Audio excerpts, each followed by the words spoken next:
See, dude, I told you, he crashed. No, he didn't. How is that possible?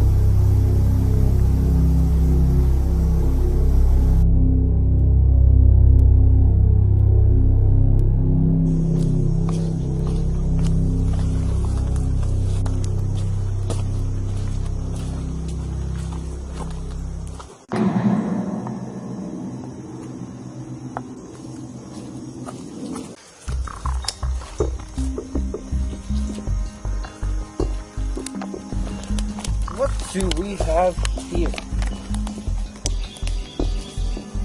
I don't know, I just found him here, so I called you guys instantly.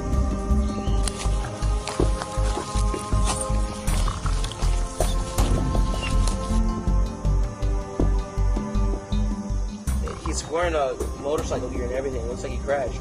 So he just walked over here and buried himself? No, he didn't crash. He came from somewhere.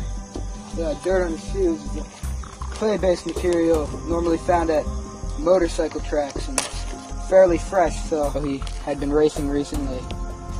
This is so he died at a track, but the only track in the area is close to the public and is almost always used for professional races. And since the dirt is fresh, he must have been racing within the last 24 hours. Oh, by the way, dude, I found this SD card in his pocket. Okay, let's watch that footage you found. All right.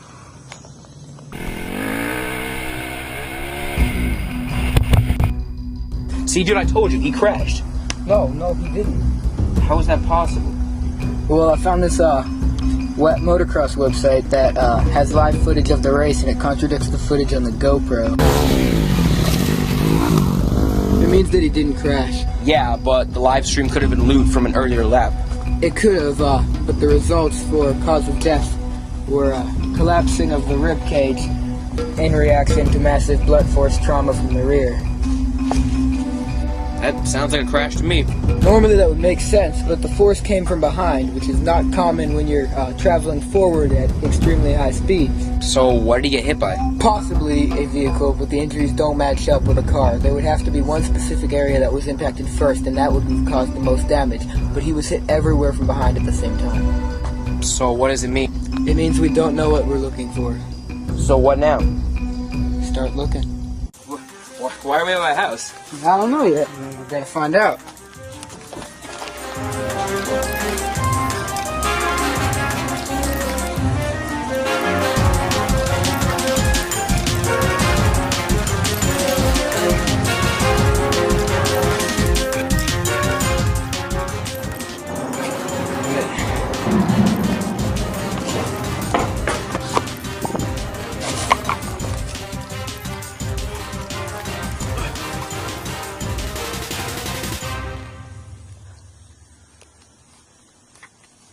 How did you know? I've known since the beginning, really. When I approached the body, you were extremely calm around it, but you never looked directly at it, almost as if you couldn't bear to face what you had done. I pointed out the type of dirt on his shoes, and you shuffled your feet slightly so that I wouldn't notice the dirt from the track on your shoes. You thought you had everything planned out, but let's face it, your plan was sloppy. Once he was dead, you would hide the body in the woods and edit the GoPro footage to make it look like he crashed. As far as you knew, the only footage of the tape was that. You got eager. You wanted to get all this behind you as quickly as possible, so you called the police, because who would suspect the caller, right? You were too quick to dismiss the case as an accident. You wanted me to think that it wasn't a murder. I had enough to convict you, and I knew that you would confess if you were brought in. But you also would do everything in your power to not get caught, so you would try to run. Which is why I kept you thinking I hadn't solved anything. I even lied about the cause of death, so that you would think that I had gotten thrown off track. You poisoned him, which would make him unconscious and would eventually kill him. An unconscious person was an excellent way to get a person out of closed gates. The guards couldn't deny a man of medical assistance, which supposedly you were going to bring him to. You didn't think we would test for poison, so you beat him with a baseball bat from behind. His gear spread the blows across his entire torso. So I solved it, and tied you up. Now I'm bringing you in.